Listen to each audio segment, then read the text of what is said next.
Playboy used to be everywhere. Its best-selling issue sold over 7 million copies. In the early 2000s, Playboy's logo could be found on everything from jewelry to tattoos. And bunnies were all over movie screens and reality TV. But Hugh Hefner's gone, the original Playboy clubs have closed, and magazine sales have shrunk to less than 4% of what they used to be. So, what happened? In 1953, former copywriter Hugh Hefner saw a demand for a gentleman's magazine. Recruiting 45 investors who cobbled together $8,000, a young Hef was ready to launch what would become Playboy. Originally, Hefner wanted to call it Stag Party, but was challenged by Stag magazine. So a friend suggested the name Playboy, and it stuck. But Hefner himself came up with Playboy's now iconic logo. He thought a tuxedoed rabbit would be cute, frisky, and sexy. With no office to work out of, Hef put the first issue of Playboy together in his apartment on the kitchen table. The cover and centerfold featured Marilyn Monroe. But Monroe never posed for Playboy. Hefner bought old photos a struggling Monroe had posed for under a pseudonym, having no idea they would eventually end up as a magazine feature. The star was never paid for her Playboy debut. Regardless, the first issue was released in December 1953.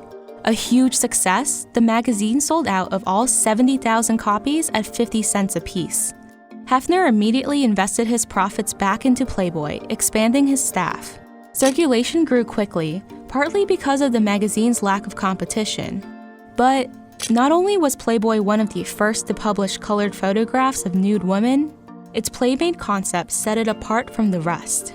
Each issue featured a Playmate of the Month, starting with Hefner's then-girlfriend and subscription department employee, Charlene Carolus, aka Janet Pilgrim. Hefner described Playmates as women who could be the new secretary at your office or the girl who sells you shirts and ties.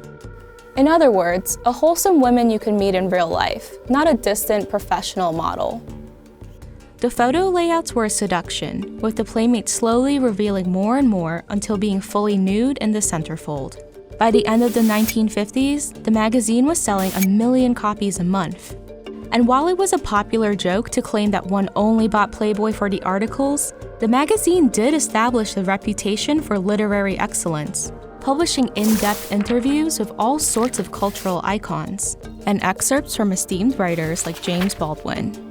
Even when its first true competitor, Penthouse, launched, Playboy stayed on top, with print sales peaking at 7.1 million copies of the November 1972 issue. Playboy made $12 million in profit that year. That's $73 million today. Playboy grew to be more than a magazine. It was a lifestyle. Hefner expanded Playboy Enterprises to include the Playboy Clubs, designed to embody the glamorous and luxurious lifestyle marketed by the magazine.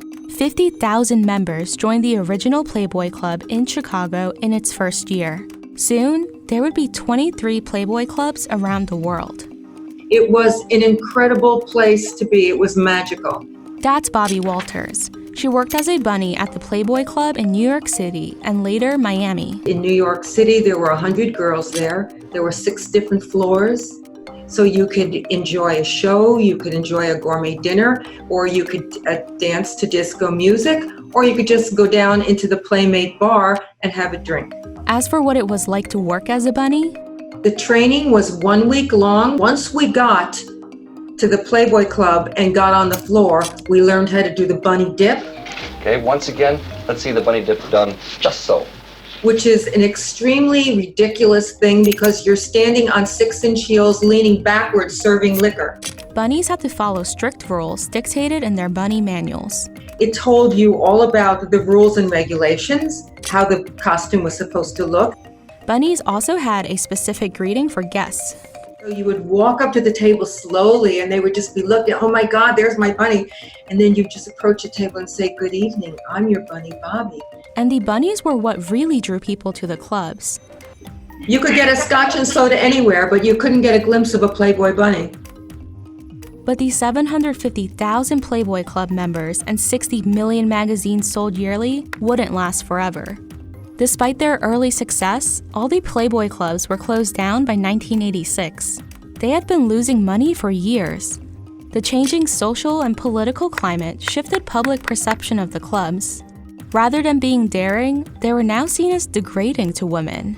And the rise of 1980s video porn was giving the print magazine competition. As magazines like Stuff and Maxim entered the market, circulation continued to decline through the 90s. Playboy also made the fatal mistake of not moving online fast enough. As the internet boomed, online searches for Playboy would literally return ads for their competitors. Playboy tried to offset its losses by licensing out its trademarked logo. Billions of dollars worth of merchandise with the bunny logo were sold. Playboy merchandise did particularly well in Asia, especially China, despite laws prohibiting the magazine from being sold there. But it wasn't enough. The high sales numbers only returned small licensing revenue for Playboy. Hefner tried to revive his empire with a venture into reality TV. In 2005, he signed up for an e-reality show that followed his life with his then 3 girlfriends, Holly Madison, Bridget Marquette, and Kendra Wilkinson. The Girls Next Door aired in over 150 countries worldwide and ran for 6 seasons. It made Hef and Playboy a visible part of early 2000s pop culture. Despite its decline, Playboy helped launch successful careers for the likes of Pamela Anderson and Anna Nicole Smith. While stars like Naomi Campbell and Madonna graced its cover, President Donald Trump is particularly proud of his Playboy feature. But by the time the company finally placed its full archives online, it was too late. When Hefner passed away in 2017, Playboy seemed directionless, and investors had been losing money for decades. With circulation at an all-time low and reported losses of $7 million a year, the magazine was scaled back to release only quarterly. But it isn't over for Playboy just yet. In September 2018, the Playboy Club in New York City reopened, complete with waitresses dressed as bunnies, and the magazine is rebranding to appeal to a younger generation.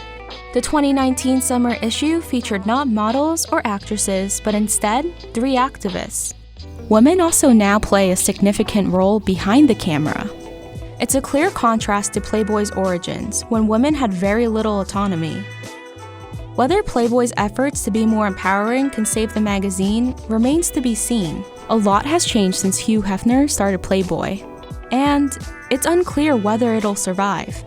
But there's always the logo, and that's a $1 billion legacy.